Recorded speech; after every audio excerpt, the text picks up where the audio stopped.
네, 장애를 가진 자녀와 부모가 극단적인 선택을 하는 일이 연이어 일어났습니다.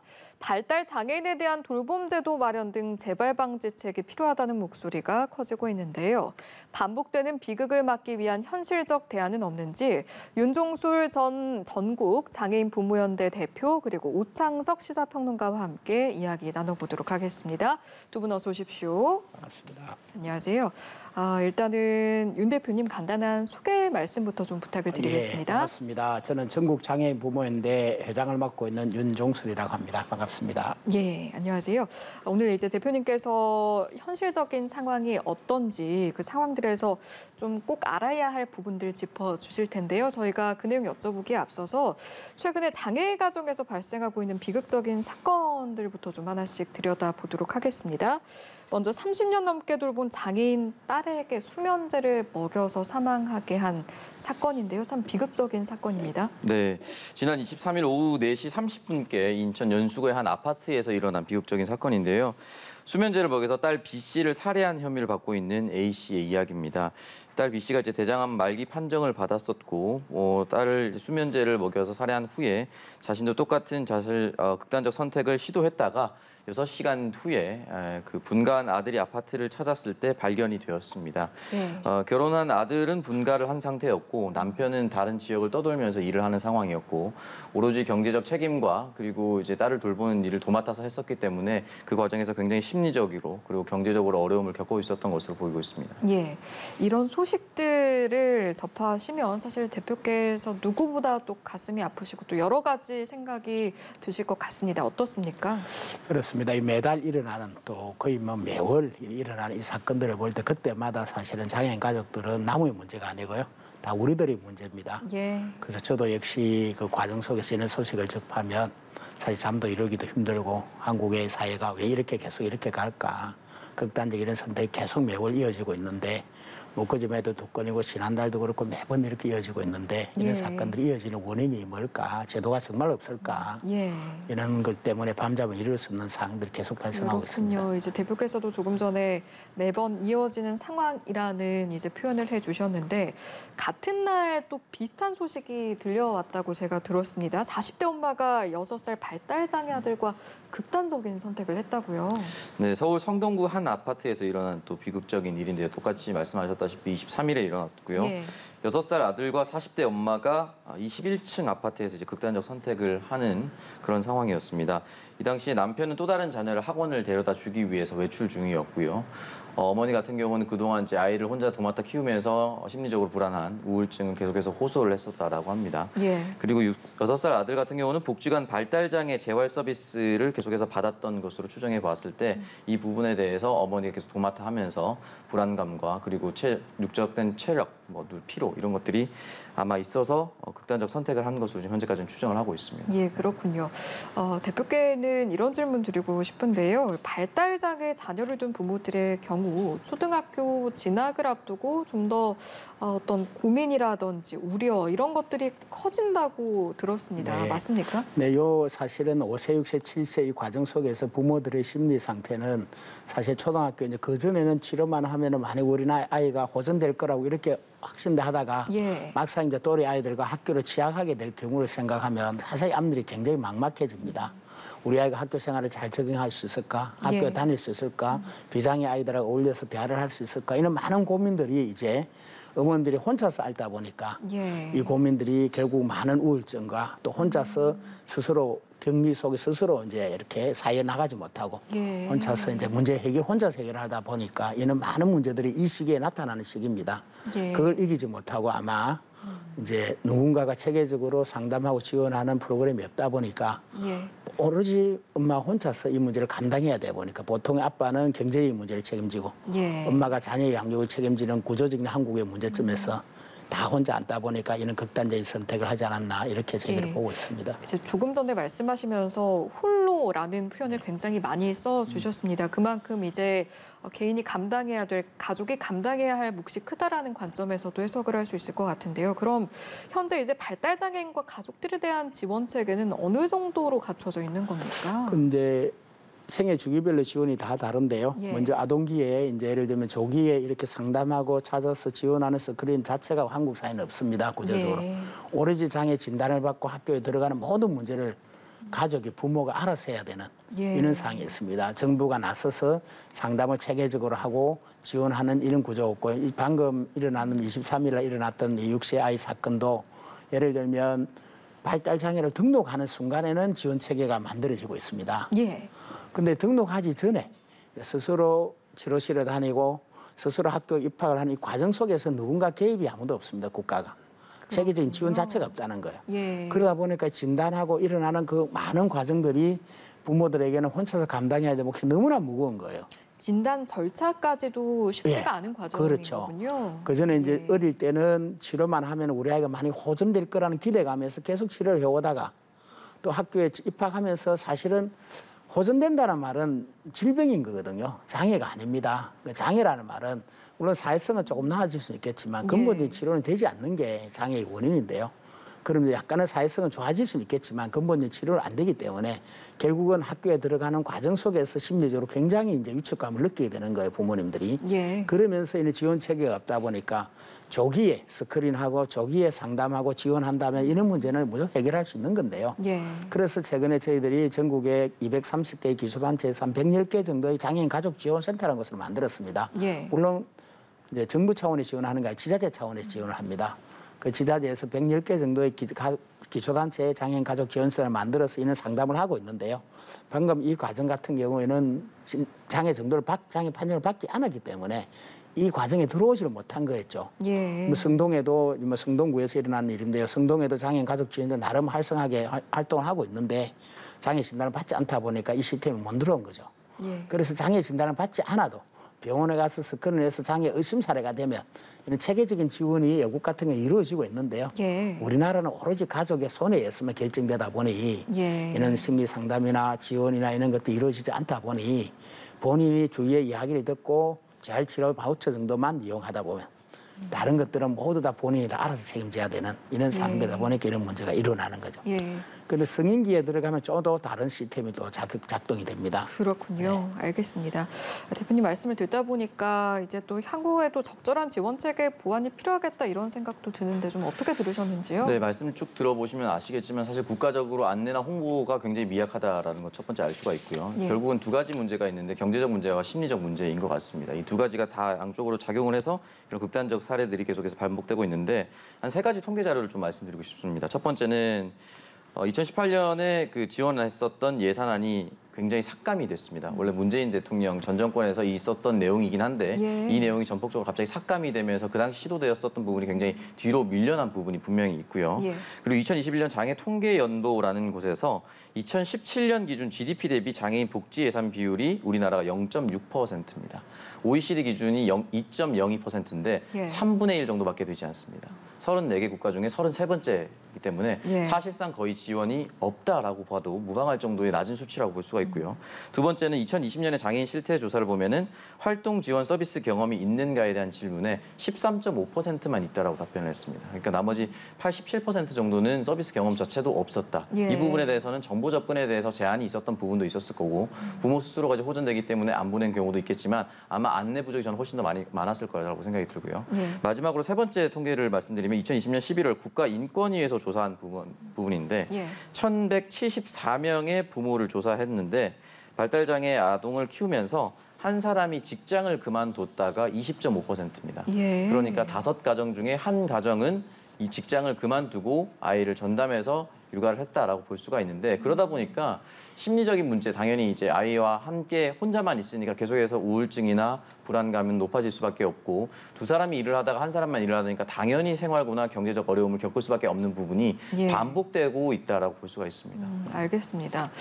이제 통계를 들어봐도 그렇고 이제 부모도 생업을 해야 어떤 생활을 이어나갈 수 있는 부분이 있기 때문에 24시간 돌봄 이야기도 좀 하고 싶은데 대표께서 이제 발달장애인들의 어떤 가족의 어떤 상황들 바라보시면서 왜 24시간 돌봄이 필요하고 또 어떤 방향으로 좀 지원책을 마련해야 되는지 좀 자세히 말씀해 주시면 좋을 것 같아요. 우선 24시간이라 하면 많은 비장애인 부모들이 이렇게 생각하실 겁니다. 아니 24시간을 국가가 지원하면 장애인 부모님들은 뭐 하는 건데 이렇게 표현한 댓글들이 참 많습니다. 그 부분을 이야기하면 우리가 살았을 때는 사실은 같이 살 수 있는 구조들인데요. 우리가 나이 들고 병들고 또 우리가 사망한 이후에 이 친구들이 누군가 지원이 없으면 살아갈 수 없는 친구들입니다. 혼자서 이 세상을 살 수 있는 친구들 같으면 그런 이야기 자체를 안 하죠. 예. 그래서 혼자서 세상을 살아가기 힘든 중증장애인들이기 때문에 결국 우리가 없는 세상에 이 지역사회에 살아야 되는데 예. 그러려면 낮 시간에 데이 서비스, 일상생활 서비스를 낮 시간에는 받아야 될 걸로 기본적으로 누군가 서비스 인력과 24시간 한 곳에 돌봄하는 것은 굉장히 무리가 뒤따릅니다. 그래서 낮 시간에는 지역사회에 나가서 데이 서비스를 받아야 될 걸로 보여지고요. 예. 그다음에 때로는 조금 더 경쟁인 친구들은 일자리도 지원받아야 되는 직업 서비스도 지원받는 경우고요. 그다음에 밤 시간은 주거 지원을 받아야 되겠죠. 주거 지원이라면 주택과 주거 서비스 인력을 말하는 겁니다. 그래서 일명 주택 플러스 주거 유지 서비스라고 이야기를 하는데요. 이거는 낮 시간의 서비스와 일자리와 주거 유지 서비스가 이루어진다면 예. 우리가 없는 세상에 흔히 장애인 부모들이 하는 말들이 낮보다 나이가 하루가 먼저 죽는 세상, 그 세상을 다 꿈꾸는데요. 그런 세상은 얼마나 불행한 세상입니까? 자녀가 오래 살 수 있는 세상, 그 세상이 참 아름다운 세상인데요.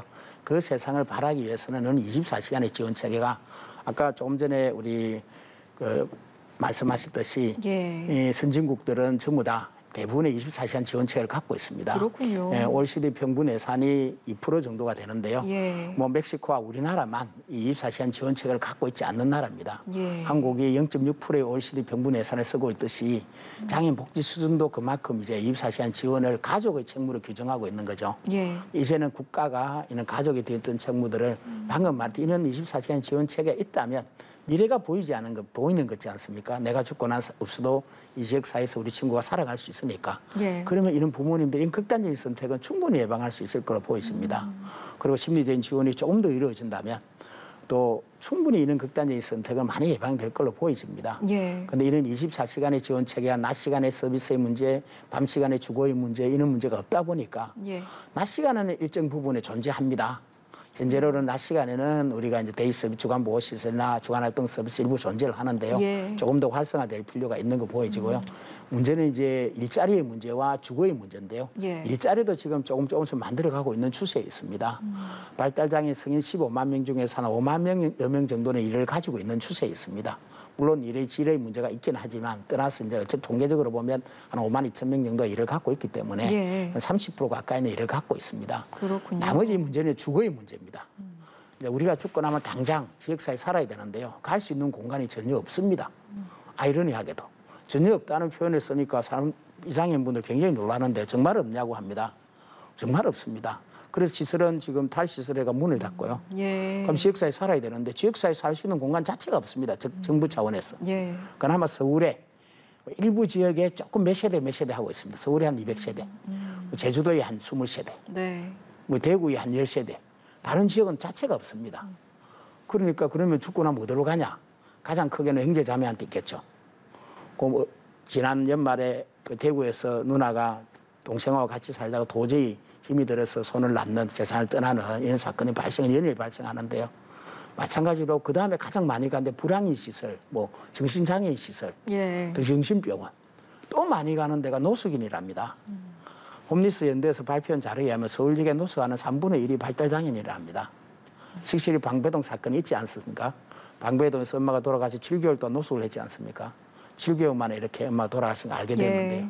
이런 사건들을 여기 보면 주거지원 정책 24시간의 지원은 반드시 OECD 평균 예산만 사용하더라도 이런 걸 충분히 만들어낼 수 있는데요. 예. 그런 것들 꼭 필요해야 이런 일들을 예방을 할 수 있을 것 같습니다. 알겠습니다.